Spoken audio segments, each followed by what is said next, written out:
Hello friends, welcome back to our channel. कैसे हो आप सब? आई होप आप सब अच्छे होंगे और आप सबकी वार्षिक परीक्षा की तैयारी भी अच्छे से चल रही होगी। तो आप सभी प्यारे विद्यार्थियों की रिक्वेस्ट को ध्यान में रखते हुए लेकर आ गया हूं कक्षा 9 की गणित विषय का पेपर, जो कि आपके 6 मई को होने वाला है। कई सारे विद्यार्थी कमेंट कर रहे थे कि सर गणित विषय का पेपर लेकर आइए, वो भी प्रॉपर सॉल्यूशन के साथ। तो मैं पूरे ही सॉल्यूशन के साथ गणित विषय का पेपर लेकर आ गया हूं, जो आपकी वार्षिक परीक्षा के लिए बहुत ही ज्यादा महत्वपूर्ण साबित होगा। तो चलिए क्लास शुरू करते हैं। पेपर आपका 3 घंटे 15 मिनट का है और 100 नंबर का आपका पेपर होगा। कुछ सामान्य निर्देश दिए गए हैं, जैसे सभी प्रश्नों को हल करना अनिवार्य है और विद्यार्थी सबसे पहले अपने रोल नंबर पेपर के ऊपर जरूर लिखेगा। देखें, सबसे पहले बात करते हैं खंड अ की।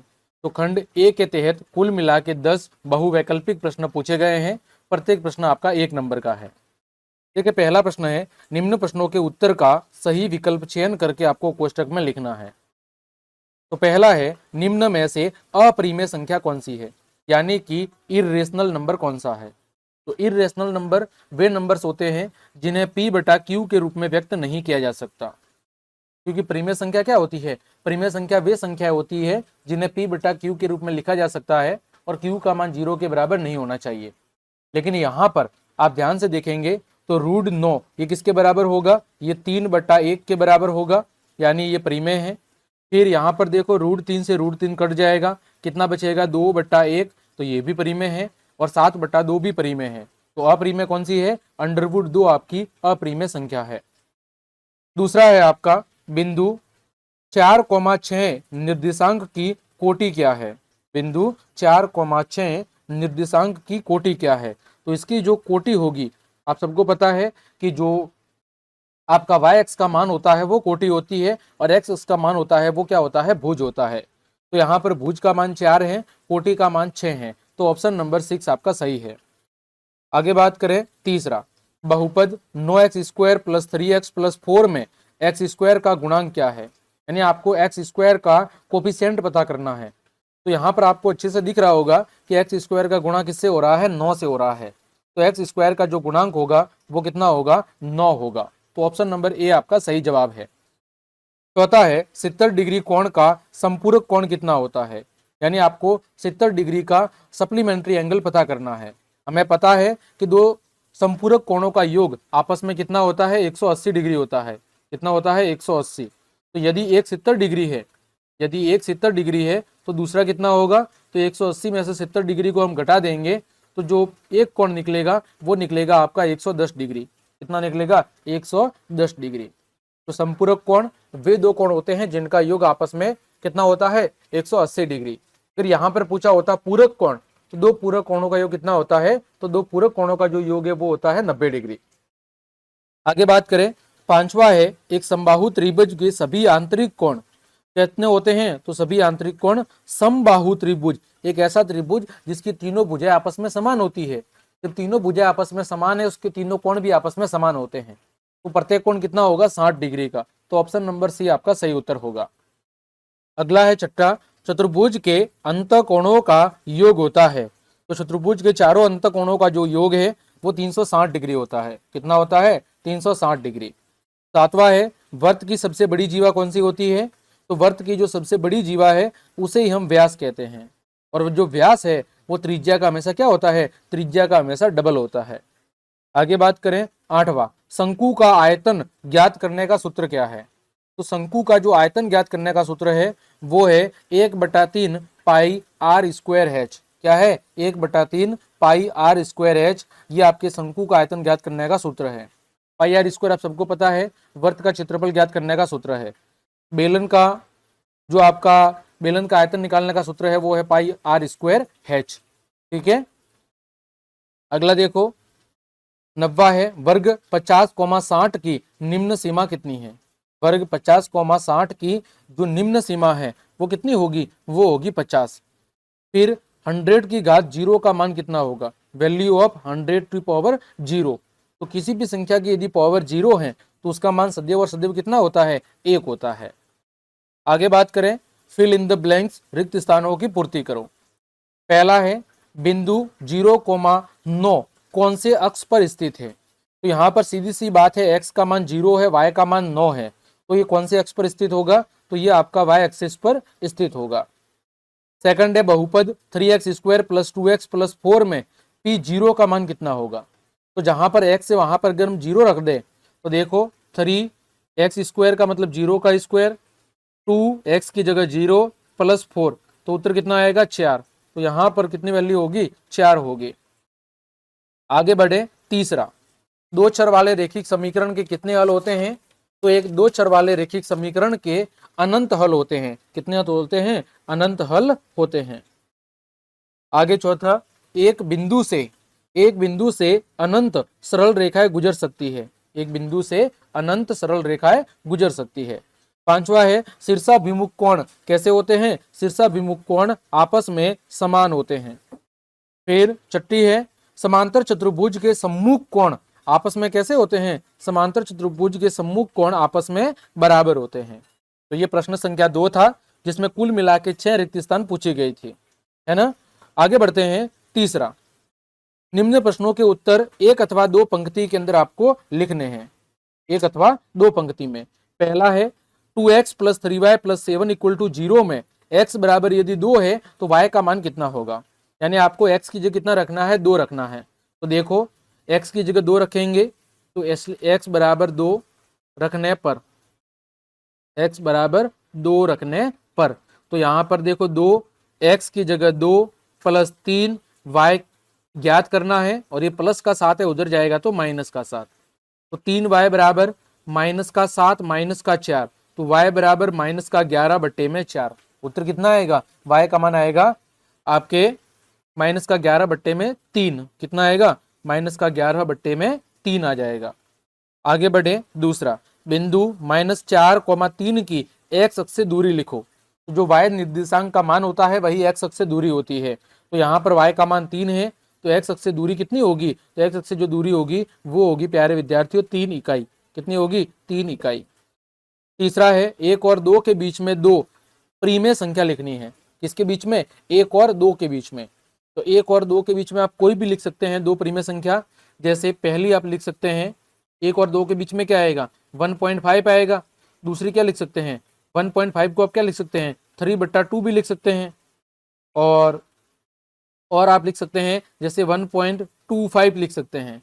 क्या लिख सकते हैं, 1.25 लिख सकते हैं। तो ये कितना होगा, तो ये हो जाएगा आपका 1.25।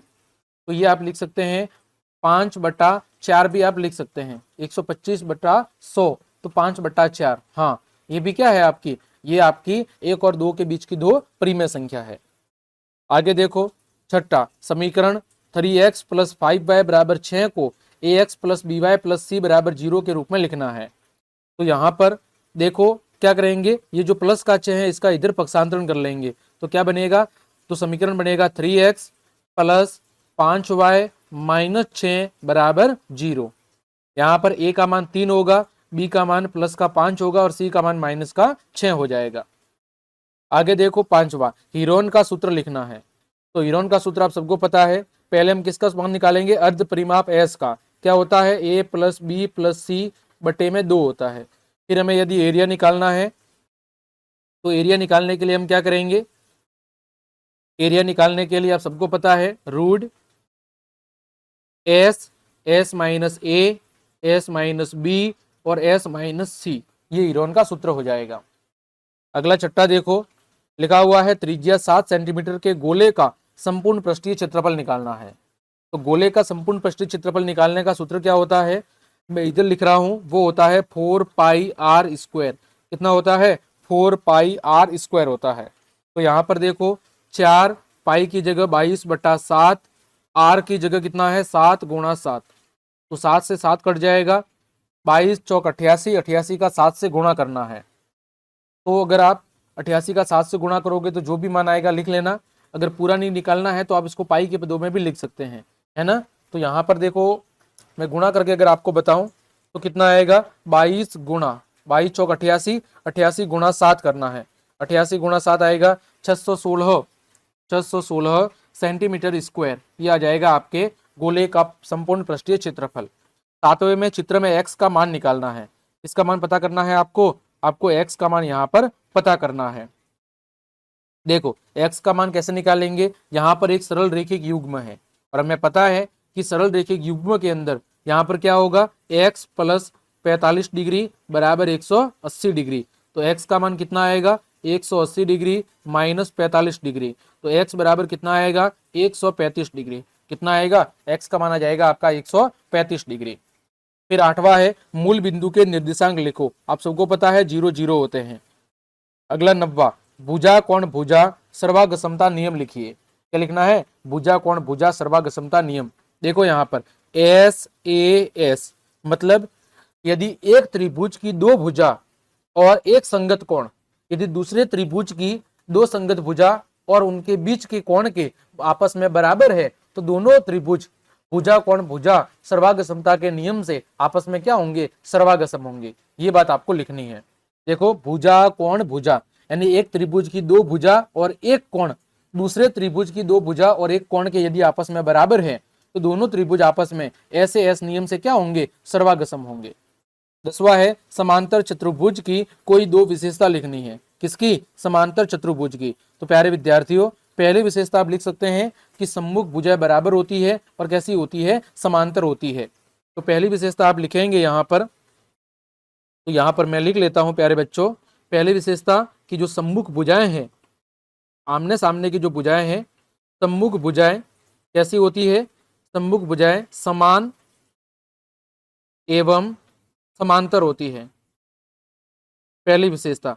दूसरी विशेषता समांतर चतुर्भुज की क्या होगी, वो होगी सम्मुख कोण बराबर होते हैं। कौन से कोण, सम्मुख कोण यानी आमने सामने के कोण आपस में कैसे होते हैं, बराबर होते हैं। तो ये दो विशेषता होगी समांतर चतुर्भुज की। ये आपका खंड ए यहाँ पर पूरा हो गया। अब बढ़ते हैं सेक्शन बी की तरफ, खंड ब की तरफ।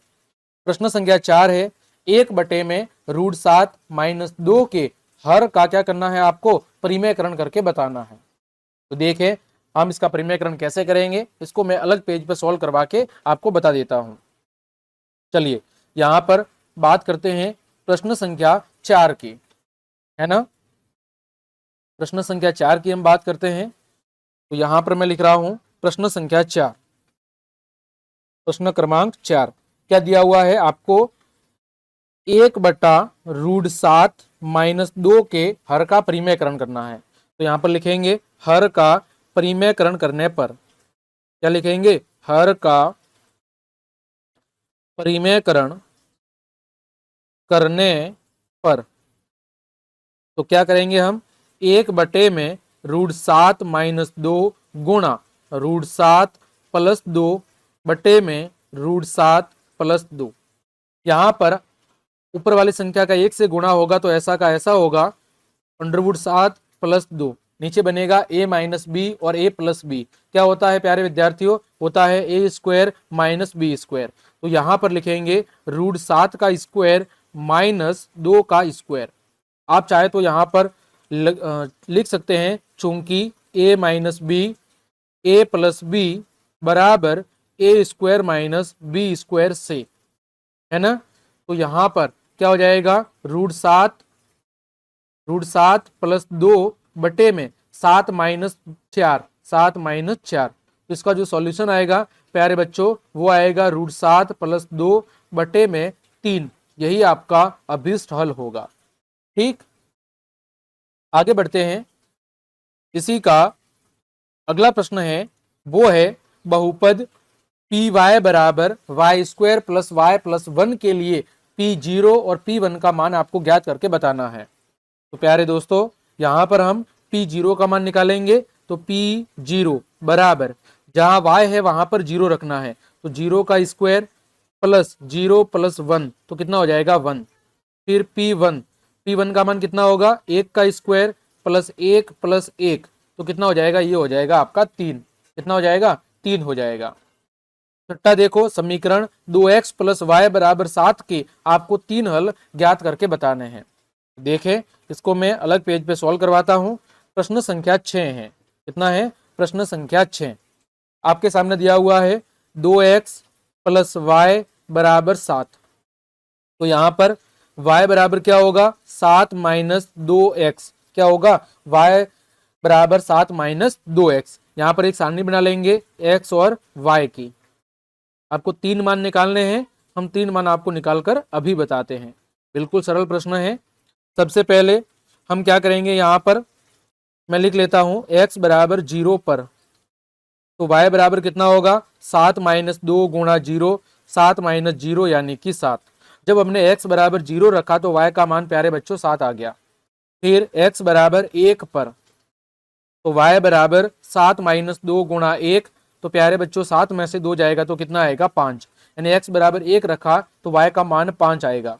x बराबर 2 पर y बराबर 7 माइनस 2 गुणा 2, 7 माइनस 4 यानी प्यारे बच्चों कितना आएगा, x बराबर 2 रखने पर y का मान 3 आ जाएगा। तो ये आपको x और y के 3 मान निकालने थे। ठीक, आगे बढ़ते हैं। वो है आपका प्रश्न संख्या 7। यदि दो बिंदुओं a और b के बीच एक बिंदु c ऐसा स्थित है कि AC बराबर BC है, तो सिद्ध कीजिए कि AC बराबर 1/2 AB है। ये आपको सिद्ध करके बताना है। यानी एक सरल रेखा है, दो बिंदु है A और B, और उनके बीच में C एक ऐसा बिंदु है जिसकी दूरी A से भी समान है और B से भी समान है। ठीक है, तो आपको सिद्ध क्या करना है कि AC बराबर 1/2 AB होगा। ये आपको सिद्ध करके बताना है। चलिए हम इसको सिद्ध करके बताते हैं। देखो प्रश्न संख्या 7 की बात हो रही है। यहां पर देखो, जैसे कोई दो बिंदु है A और B, ये पहला बिंदु A है प्यारे बच्चों, ये B है, इसके बीच में कोई एक बिंदु C स्थित है, ये वाला। ये कह रहा है कि AC बराबर क्या है, AC बराबर BC है, यानी C क्या हो गया, C आपका मध्य बिंदु हो गया। तो यहां पर देखो लिखेंगे, दिया गया है क्या दिया गया है, दिया हुआ है AC बराबर BC। क्या दिया हुआ है, AC बराबर BC। आगे देखो, आगे मैं यहां पर लिखूंगा कि दोनों पक्षों में, क्या लिखेंगे, दोनों पक्षों में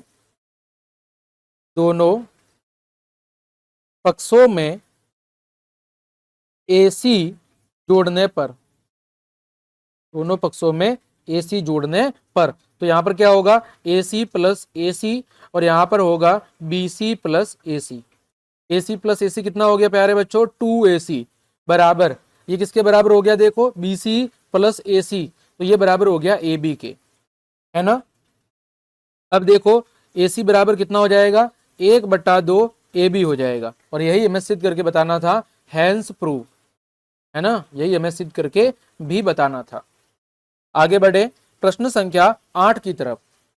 देखो प्यारे बच्चों, यहां पर दे रखा है, यदि कोण PQR बराबर है कोण PRQ के, यानी PQR ये वाला कोण इसके बराबर है PRQ के, इसके बराबर है, तो आपको सिद्ध करके बताना है कि कोण PQS ये वाला जो कोण है वो PRT के भी बराबर है, यानी इसके भी बराबर है। ये आपको सिद्ध करके बताना है। ठीक है, तो इसको हम कैसे सॉल्व करेंगे, मैं इधर ही सॉल्व कर लेता हूं आपके सामने ही। सबसे पहले यहां पर जो भी दिया रखा है उसको हम लिख लेते हैं। लिखेंगे, दिया है, क्या दे रखा है, कोण PQR बराबर कोण PRQ, ये दे रखा है। फिर हमें क्या सिद्ध करना है, लिखेंगे सिद्ध करना है, क्या सिद्ध करना है कि कोण PQS बराबर है कोण PRT के, ये हमें सिद्ध करना है। देखो यहां पर बात करें प्रमाण की या उत्पत्ति की, तो यहां पर ध्यान से देखेंगे तो देखो PQS और PQR ये पूरा क्या बन रहा है, एक सरल रेखिक युग्म, और ठीक इसी तरह यहां पर भी क्या बन रहा है, एक सरल रेखिक युग्म बन रहा है। तो यहां पर इसी की हम मदद लेंगे, लिखेंगे कोण PQS प्लस कोण PQR बराबर 180 डिग्री, कारण लिख लेंगे रेखिक युग्म, क्या लिखेंगे, रेखिक युग्म, और इसको दे देंगे समीकरण नंबर 1। फिर ठीक इसी तरह कोण PRT प्लस कोण PRQ बराबर 180 डिग्री, और इसको दे देंगे समीकरण नंबर 2। क्या दे देंगे, समीकरण नंबर 2 देंगे। आगे समीकरण 1 और 2 से, समीकरण 1 और 2 से यहां से क्या करेंगे, देखो दोनों समीकरण का जो राइट हैंड है वो बराबर है, तो लेफ्ट साइड भी आपस में क्या होगी, बराबर होगी। तो यहां पर कोण PQS प्लस कोण पी क्यू आर बराबर होगा कोण पी आर टी प्लस कोण पी आर क्यू के, क्योंकि देखो दाया भाग बराबर है तो बाएं पक्ष भी आपस में समान होंगे। फिर यहां पर हम लिखेंगे कि हमें ज्ञात है कि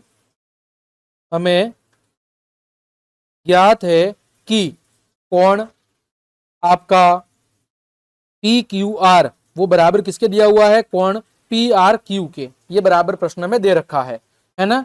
तो जहां पर हमें जरूरत पड़ेगी पी क्यू आर की जगह हम पी आर क्यू लिखेंगे और पी आर क्यू की जगह पी क्यू आर लिखेंगे। तो यहां पर देखो सबसे ऊपर, तो आगे यहां पर देखो हम क्या करेंगे, अब इस वाले समीकरण में आप चाहे तो इसको समीकरण नंबर 3 दे सकते हैं, है ना। तो यहां पर हम लिखेंगे समीकरण 3 से, कहां से, समीकरण 3 से, समीकरण 3 से।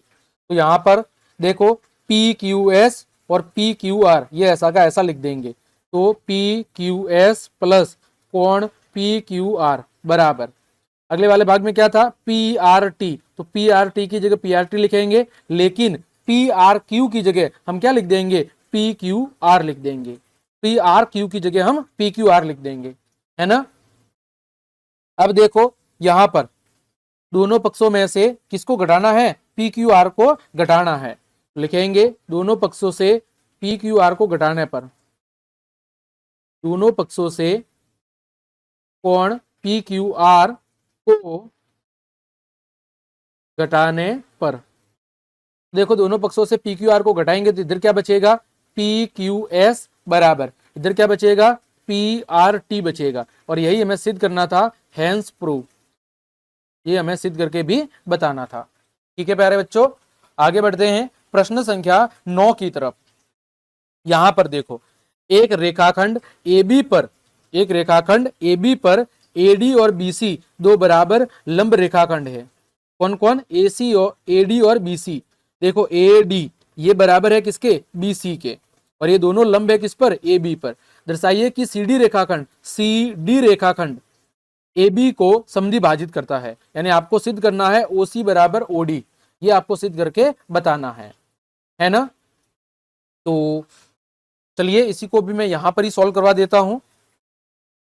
देखो सबसे पहले यहां पर हम क्या करेंगे, दो त्रिभुज लेंगे, एक ये वाला त्रिभुज है और एक ये वाला त्रिभुज है, तो यहां पर लिखेंगे ये 9th का सॉल्यूशन है, त्रिभुज BOC और त्रिभुज AOD में, और त्रिभुज AOD में, दोनों त्रिभुज को ले रहे हैं।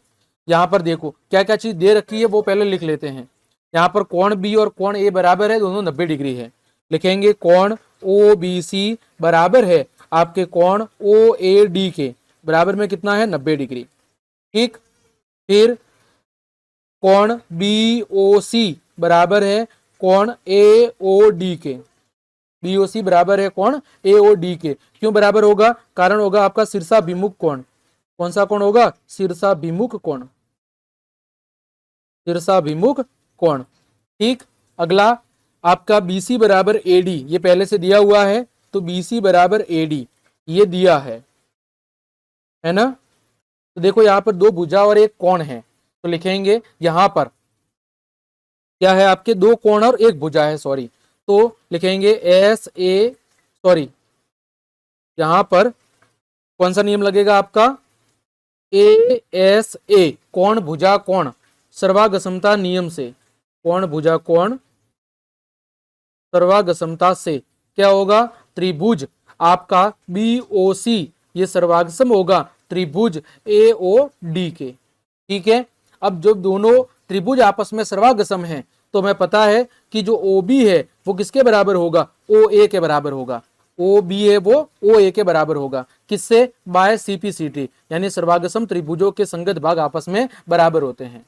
अर्थात इससे क्या पता चल रहा है, अर्थात O है, OAB का क्या है, मध्य बिंदु है, OAB का क्या है, मध्य बिंदु है, OAB का मध्य बिंदु है। अतः हम कह सकते हैं कि OC बराबर भी क्या होगा, OC बराबर भी OD होगा, OC बराबर क्या होगा, OD होगा। ठीक, ये था प्रश्न संख्या आपका 9।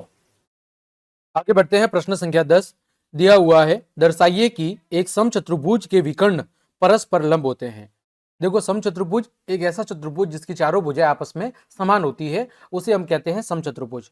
हमें यह सिद्ध करके बताना है कि उसके दोनों जो विकर्ण हैं वो परस्पर एक दूसरे के ऊपर 90 डिग्री पर आपतित होते हैं, यानी कि लंब होते हैं।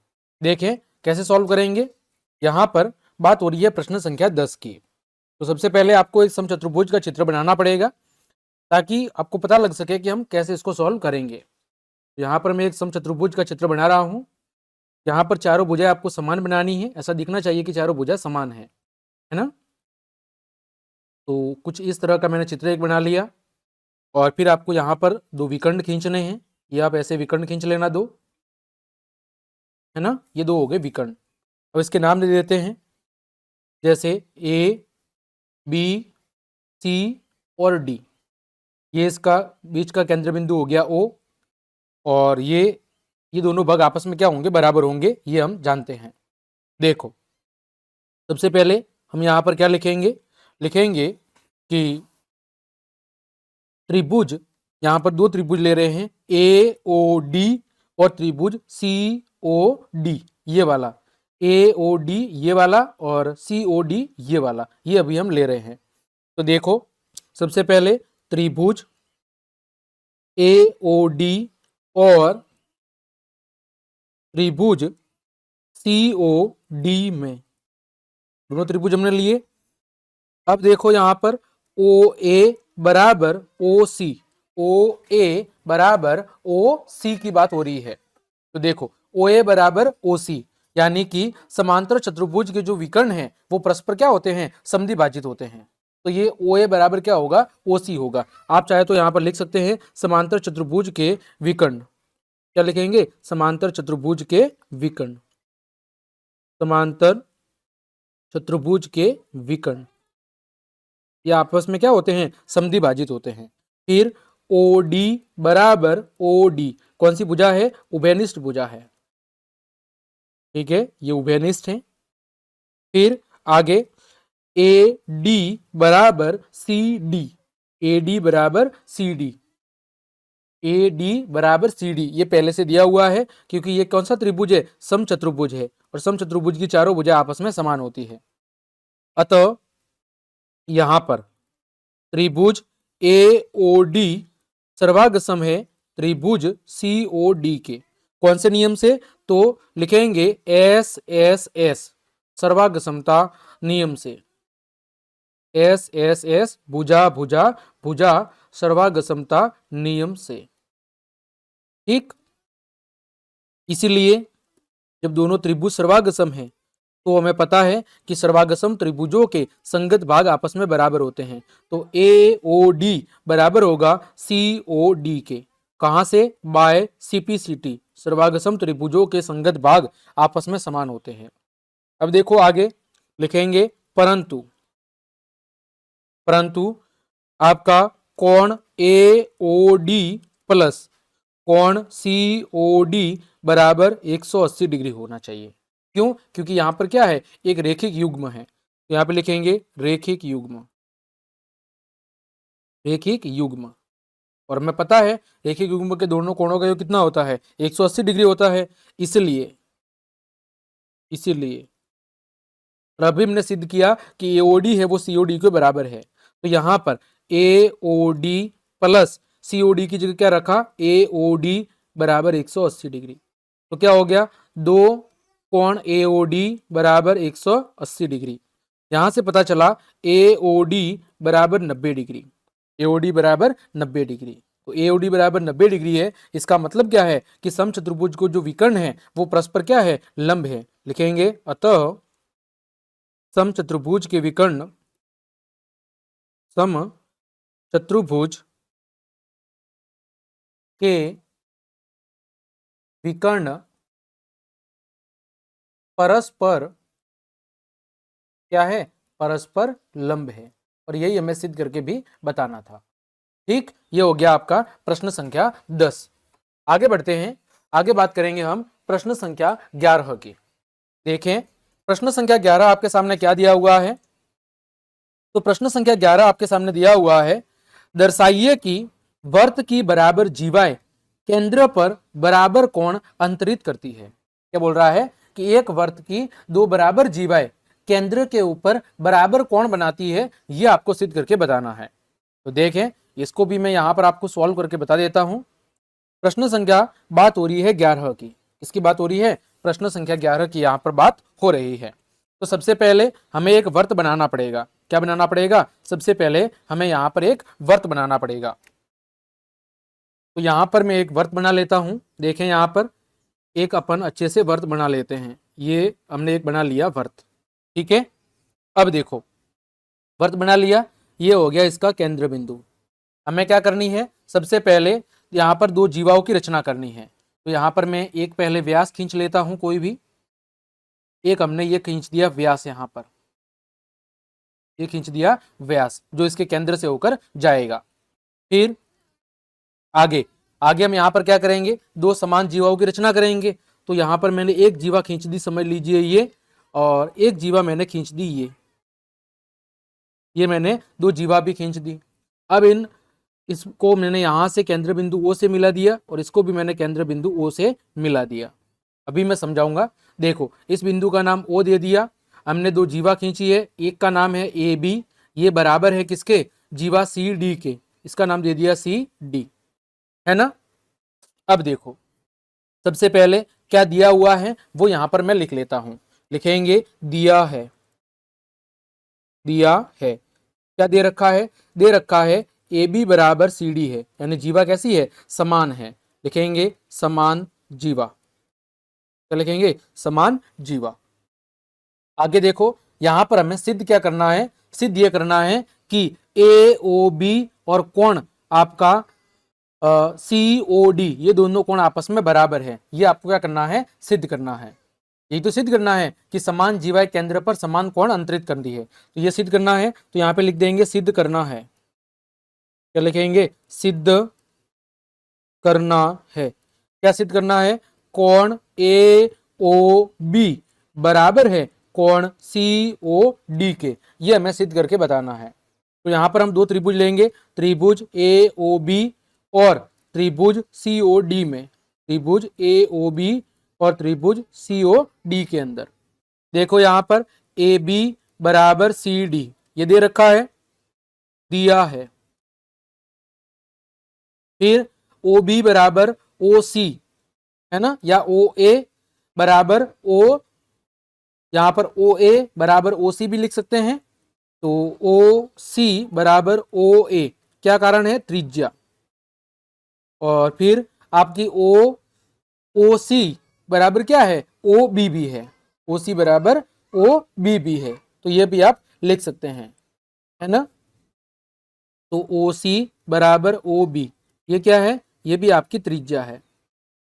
तो यहां पर आप ध्यान से देखेंगे तो देखो, ओ बी बराबर, यहां पर हम लिखेंगे ओ बी बराबर ओ डी लिखेंगे, है ना, ओ डी बराबर ओ बी। तो यहां पर देखो, तीन भुजा आपस में क्या है? समान है। तो लिखेंगे त्रिभुज ए ओ बी सर्वागसम है त्रिभुज सी ओ डी के।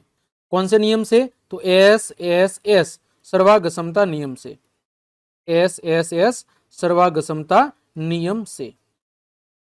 ठीक। अब हमें पता है कि सर्वागसम त्रिभुजों के संगत भाग आपस में बराबर होते हैं। तो कोण एओडी बराबर होगा कोण सीओडी के बाय सीपीसीटी। ठीक। और यही हमें क्या करना था? सिद्ध करना था कि समान जीवाएं केंद्र पर समान कोण अंतरित करती है। तो यहां पर देखो, दोनों कोण, ये कोण और ये वाला कोण आपस में कैसे कोण है? बराबर कोण है। यही हमें सिद्ध करके भी बताना था। आगे बढ़ते हैं प्यारे बच्चों। आगे हैं प्रश्न संख्या 12। उस गोले की त्रिज्या ज्ञात करो जिसका पृष्ठीय क्षेत्रफल 154 सेंटीमीटर स्क्वायर है। क्या है? आपको उस गोले की त्रिज्या निकालनी है जिसका पृष्ठीय क्षेत्रफल 154 सेंटीमीटर स्क्वायर है। तो यहां पर मैं सॉल्व कर लेता हूं प्रश्न संख्या 12 को। गोले का संपूर्ण पृष्ठीय क्षेत्रफल कितना होता है? 4 पाई आर स्क्वायर बराबर में कितना दिया हुआ है? 154 सेंटीमीटर स्क्वायर। हमें निकालना है आर स्क्वायर। तो बराबर 154 बटे में 4 पाई। तो यहां पर आर स्क्वायर बराबर 154 4 गुणा 22 गुणा 7। यहां पर देखो क्या हो जाएगा, 22 से ये कटेगा 7 बार, 49/4, आर बराबर 49/4, आर बराबर 7/2, यानी 3.5 सेंटीमीटर आपकी त्रिज्या होगी। त्रिज्या कितनी होगी? 3.5 सेंटीमीटर हो जाएगी। आगे बढ़ते हैं 13वां, के का मान ज्ञात करो जबकि x बराबर 2 है और y बराबर 1 रखने पर समीकरण 3x + 2y बराबर k का एक हल हो। यानी क्या करना है आपको, x की जगह 2 रखना है, y की जगह 1 रखना है। तो यहां पर ही मैं सॉल्व कर लेता हूं, छोटा सा सवाल है 13वां।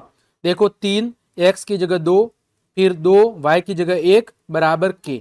तो k का मान यहां से कितना आया, 4 + 2 बराबर 6 + 2, 6 + 2, तो k का मान कितना आ गया, k का मान यहां से आ गया 8। कितना आ गया, k का मान आ गया आपका 8। यही आपको हल करके भी बताना था। आगे बढ़ते हैं खंड स की तरफ, सेक्शन सी।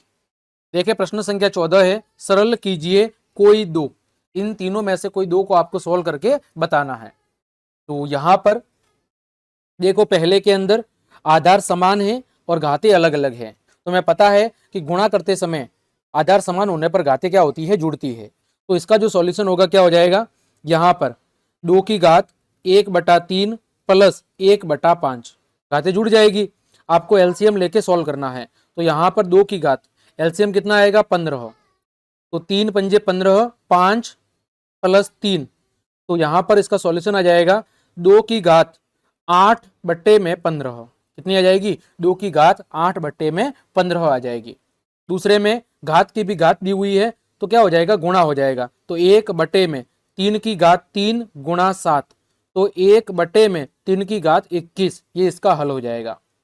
यहाँ पर आधार समान है और भाग में है, तो क्या होगी, घातें घटेगी। तो 11 की घात 1/2 - 1/4, तो 11, यहां पर एलसीएम कितना आएगा, 4, तो 2 - 1, तो यहां पर हो जाएगा 11 सही 11 की घात 1/4, ये आपका हल हो जाएगा।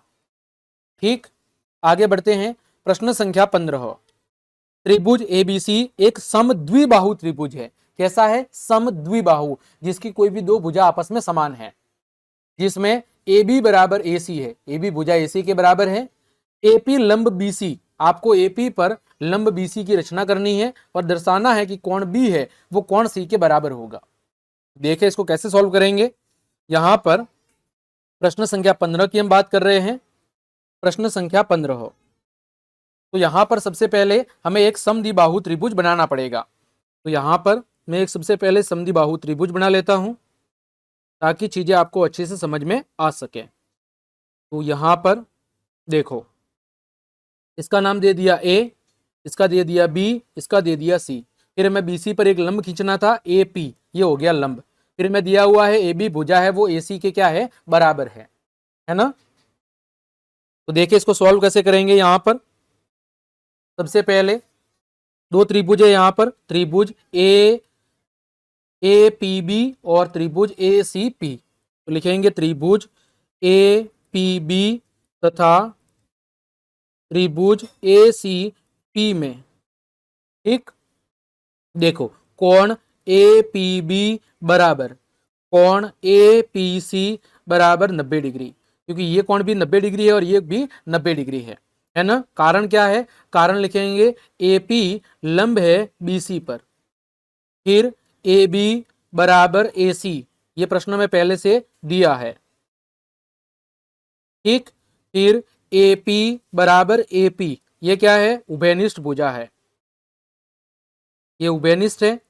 तो यहां पर देखो दो भुजा बराबर है और एक कोण बराबर है, तो लिखेंगे अतः त्रिभुज ए पी बी, त्रिभुज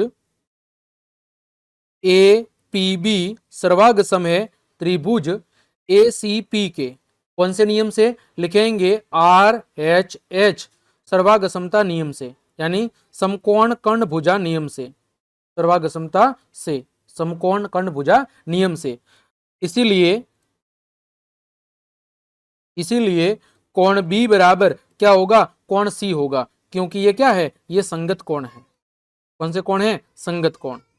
ठीक, तो ये हो गया प्रश्न संख्या 15, जहां पर हमें एक समद्विबाहु त्रिभुज के अंदर दो भुजा यदि बराबर है तो दो कोण भी बराबर होंगे, ये सिद्ध करके बताना था। आगे बढ़े प्यारे बच्चों, वो है प्रश्न संख्या 16।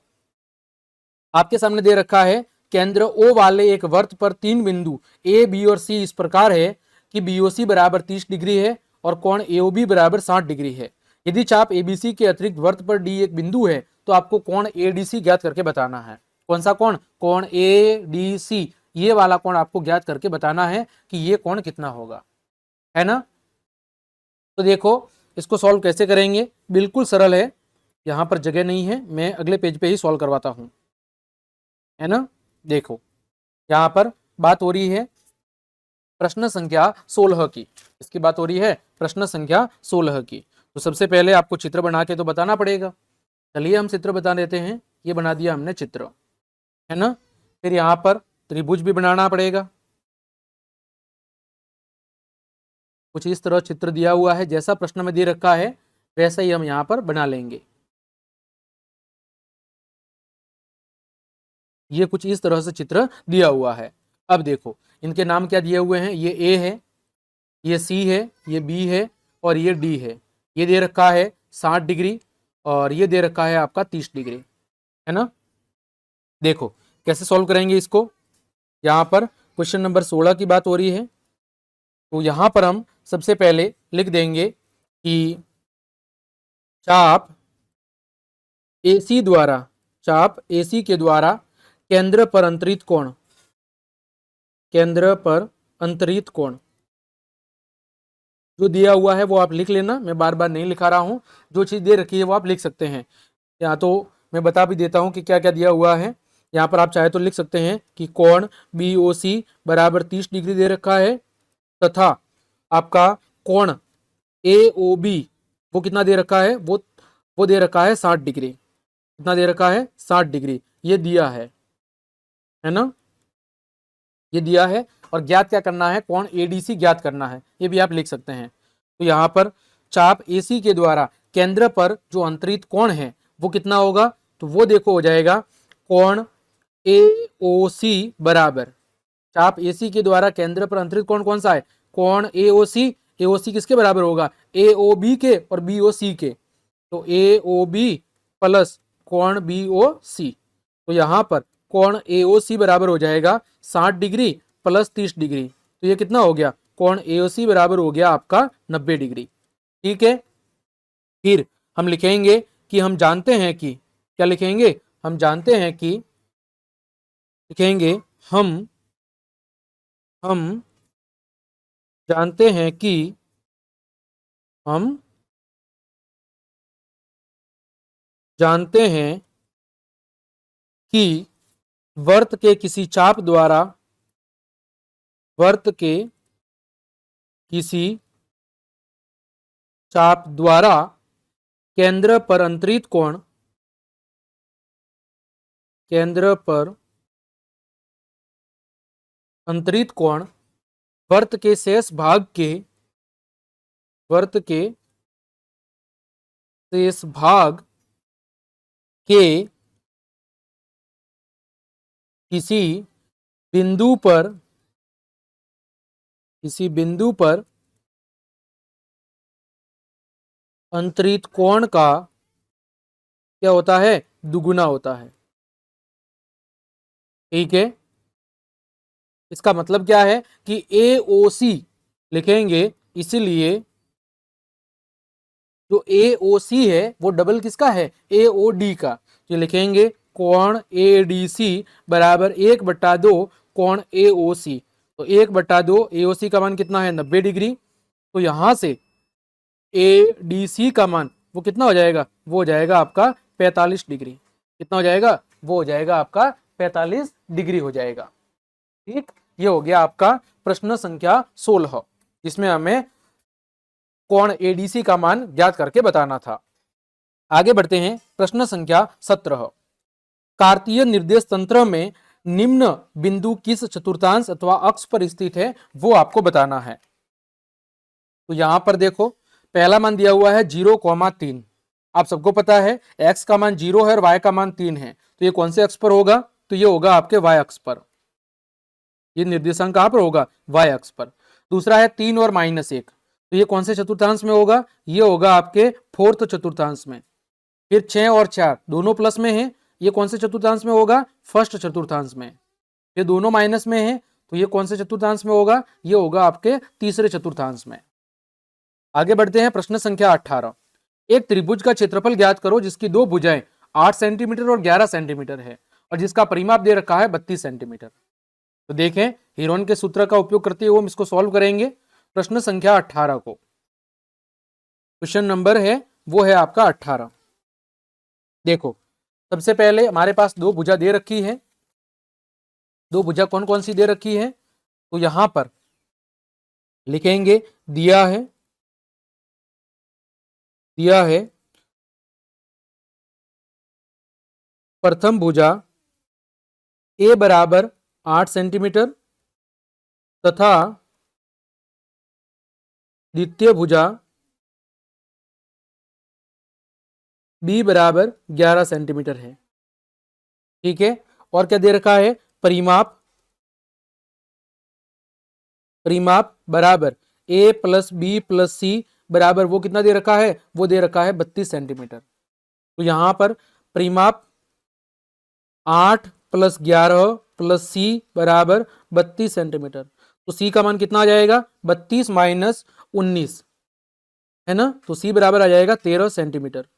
यानी आपकी तीसरी भुजा कितनी आ गई? 13 सेंटीमीटर। फिर हमें क्या निकालना है? अर्ध परिमाप। तो लिखेंगे अर्ध परिमाप एस बराबर क्या होता है? P बटा 2, यानी परिमाप का आधा होता है। तो परिमाप कितना है यहाँ पर? 32 बटे 2, यानी अर्ध परिमाप आ गया 16 सेंटीमीटर। अब हमें क्या निकालना है? एरिया निकालना है। लिखेंगे हीरोन के सूत्र से,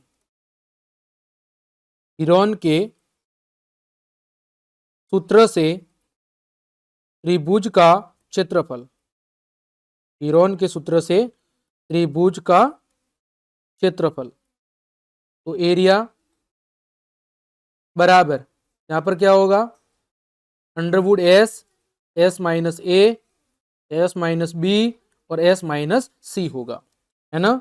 तो एरिया बराबर, आगे देखो एस का मान कितना है? यहां पर एस का मान है 16। तो 16, फिर 16 माइनस 8, 16 माइनस 11 और 16 माइनस 13। इसको हम सॉल्व करेंगे। तो एरिया बराबर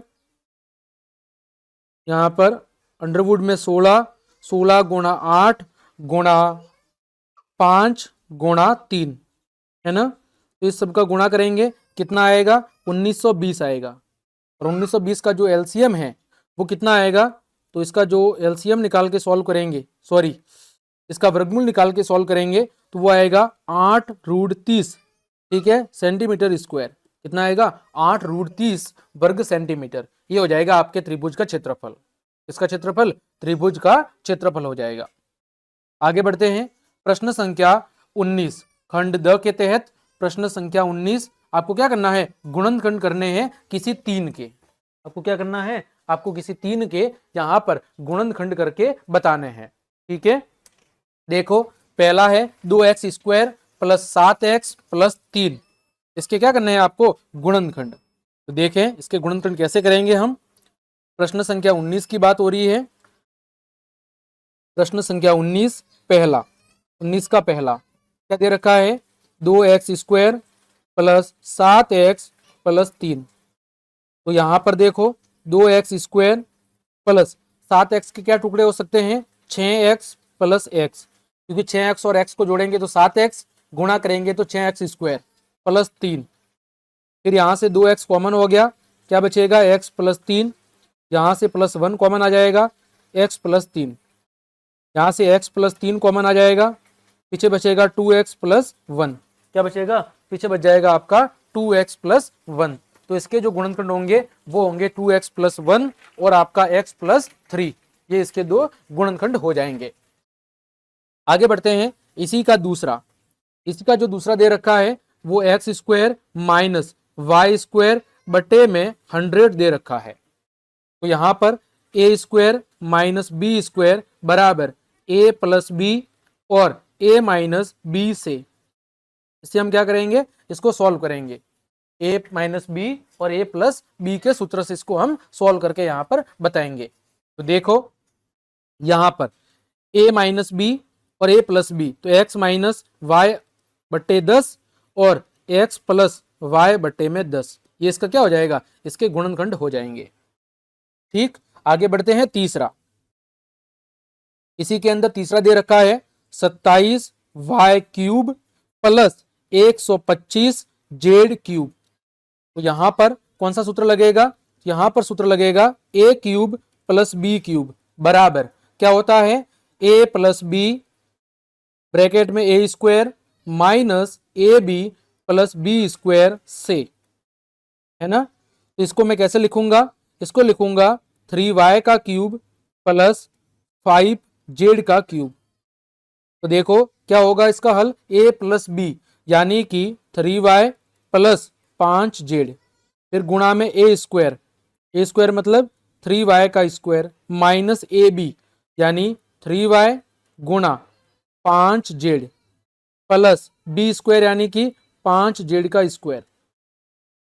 तो यहां पर 3y प्लस 5z, 3y का स्क्वायर कितना होगा 9y square minus 15yz plus 25z का स्क्वायर, और यही आपका अभिष्ट हल होगा।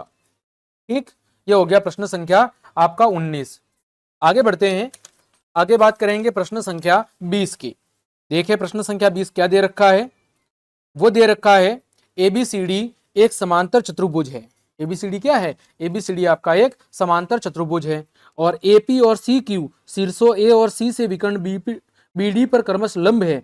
तो दर्शाइए कि त्रिभुज एबीपी सर्वागसम है त्रिभुज सी क्यू डी के और एपी बराबर है सी क्यू, ये आपको यहां पर सिद्ध करके बताना है। तो देखें इसको मैं इधर ही सॉल्व करवा लेता हूं। प्रश्न संख्या 20, सबसे पहले हम यहां पर दो त्रिभुज लेंगे, कौन कौन से, देखो यहां पर जो सिद्ध करने हैं ए पी बी और सी क्यू डी। तो लिखेंगे त्रिभुज ए पी बी तथा त्रिभुज सी क्यू डी में, ठीक, यहां पर कोण ए पी बी बराबर क्या होगा, कोण सी क्यू डी बराबर हो जाएगा आपका 90 डिग्री। कारण क्या है, कारण है कि जो एपी है वो लंब है आपके बीडी पर और जो सी क्यू है वो भी लंब किस पर है, बीडी पर, तो दोनों लंब आपस में बराबर होंगे। तो यहां पर आप चाहे तो लिख सकते हैं ब्रैकेट में कि एपी लंब है बीडी पर तथा सी क्यू लंब है वो भी है किस पर, बीडी पर लंब है। ठीक, फिर ए बी बराबर सी डी, ए बी बराबर सी डी, ये समांतर चतुर्भुज है और समांतर चतुर्भुज की सम्मुख भुजाएं आपस में बराबर होती है। लिखेंगे सम्मुख भुजाएं, क्या लिखेंगे, सम्मुख भुजाएं। ठीक, फिर आगे बात करते हैं यहां पर कोण ए बी पी बराबर होगा कोण सी डी क्यू के। ए पी बी इसके बराबर है कोण सी डी और क्यू के। क्यों, एकांतर अंतःकोण, कारण क्या है, इसका कारण हम लिख देंगे, वो लिखेंगे एकांतर अंतःकोण, क्या लिखेंगे, एकांतर अंतःकोण। ठीक, तो यहां पर आप ध्यान से देखेंगे, अतः त्रिभुज ए पी बी सर्वागसम है त्रिभुज सी क्यू डी के, कौन से नियम से, तो यहां पर आप नियम लिखेंगे एएस नियम से, कोण भुजा कोण नियम से। ये दोनों कैसे हो जाएंगे, ये दोनों आपस के अंदर आपके सर्वागसम हो जाएंगे। ये पहला सिद्ध हो गया। फिर हमें पता है कि सर्वागसम त्रिभुजों के संगत भाग आपस में बराबर होते हैं, तो पहला ये सॉल्यूशन हो गया। दूसरे के अंदर लिखेंगे त्रिभुज ए पी बी सर्वागसम है त्रिभुज सी क्यू डी के, है ना, अभी हमने सिद्ध किया है, लिखेंगे सिद्ध किया है। ठीक, अतः AP बराबर CQ होगा, किससे, तो बाय CPCT, सर्वागसम त्रिभुजों के संगत भाग आपस में बराबर होते हैं। ठीक, आगे बढ़ते हैं प्रश्न संख्या 21 की तरफ। दिया हुआ है एक लंबवर्तीय शंकु का आयतन 9856 सेंटीमीटर क्यूब है, यदि इसके आधार का व्यास 28 सेंटीमीटर है तो ज्ञात करना है शंकु की ऊंचाई, शंकु की तिर्यक ऊंचाई और शंकु का वक्र पृष्ठीय क्षेत्रफल। ये तीनों चीजें आपको यहां पर सिद्ध करके या हल करके बतानी है। तो देखें, इस प्रश्न को मैं अलग पेज पे सॉल्व करवाता हूं। प्रश्न संख्या 21 की बात हो रही है। सबसे पहले क्या दिया हुआ है वो लिख लेते हैं। लिखेंगे दिया है क्या दिया हुआ है, शंकु का आयतन। यहां पे लिखेंगे शंकु का आयतन कितना दे रखा है, वॉल्यूम वो दे रखा है आपका 9856 सेंटीमीटर क्यूब, ये दे रखा है। और फिर क्या दे रखा है, व्यास। लिखेंगे आधार का व्यास, आधार का व्यास वो कितना दे रखा है, आधार का जो व्यास है वो दे रखा है 28 सेंटीमीटर। ठीक, यहां से हम त्रिज्या निकालेंगे। तो त्रिज्या कितनी निकलेगी, 28/2 यानी कि 14 सेंटीमीटर। सबसे पहले हम क्या निकालनी है, शंकु की ऊंचाई। तो सबसे पहला सवाल है शंकु की ऊंचाई। लिखेंगे शंकु की ऊंचाई, शंकु की ऊंचाई वो कितनी मानी हमने, h मानी है। तो यहां पर लिखेंगे शंकु का आयतन, शंकु का आयतन बराबर सूत्र होता है 1/3 पाई r स्क्वायर h। और प्रश्न में दे रखा है 1/3 पाई r स्क्वायर h बराबर 9856, ये दे रखा है। जब हम इसको सॉल्व करेंगे तो हमारे पास जो h का मान आ जाएगा वो आ जाएगा आपका कितना, 48 सेंटीमीटर। कितना आएगा, h का मान आ जाएगा 48 सेंटीमीटर। दूसरा में क्या निकालना था, शंकु की तिर्यक ऊंचाई। देखो आगे बात करेंगे शंकु की तिर्यक ऊंचाई। शंकु की तिर्यक ऊंचाई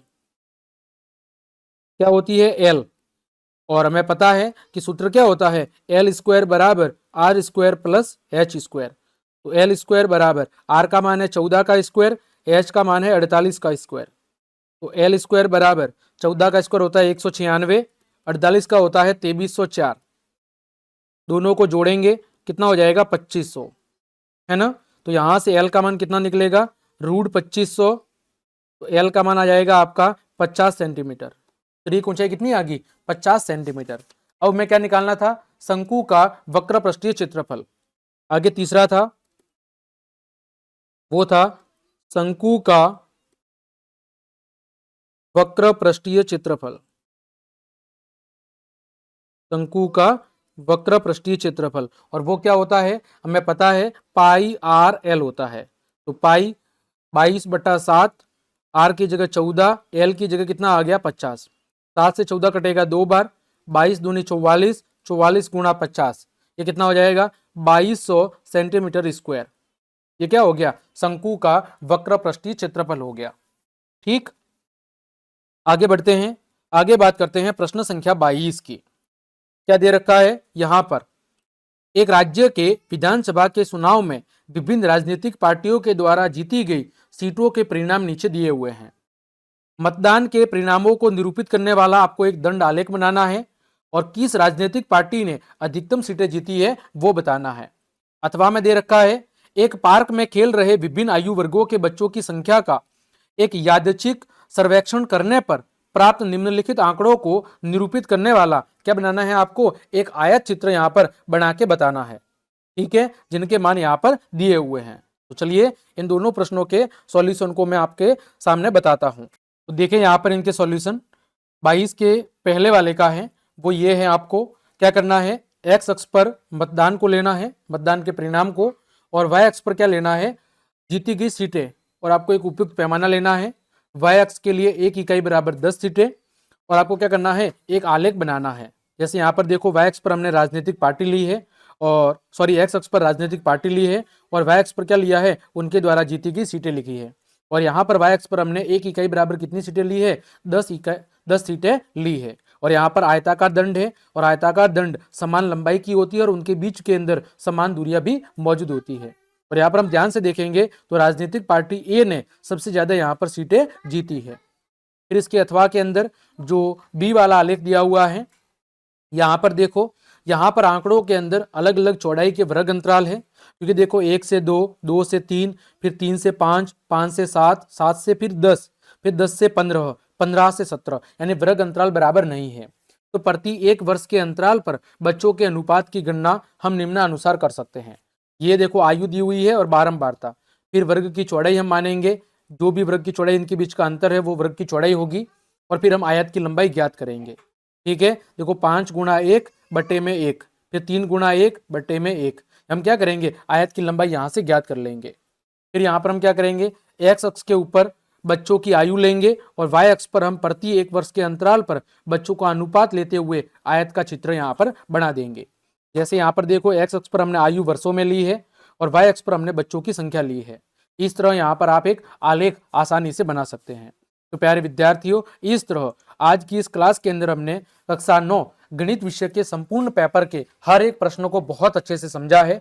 उम्मीद करता हूं ये पेपर आपकी वार्षिक परीक्षा की तैयारी के लिए बहुत ही ज्यादा बेहतरीन साबित होगा और इसमें से कई सारे प्रश्न आपके वार्षिक परीक्षा के पेपर में निश्चित रूप से छपेंगे। अतः सभी प्यारे विद्यार्थियों से रिक्वेस्ट है कि पेपर को अच्छे से तैयार कर ले ताकि आपकी तैयारी बेहतरीन ढंग से हो सके। तो यदि आपको मेरी क्लास और ये मेहनत पसंद आई है तो फिर लाइक, कमेंट, शेयर और सब्सक्राइब जरूर करें। मिलते हैं अगली क्लास में, तब तक के लिए आप सबको जय हिंद, जय भारत।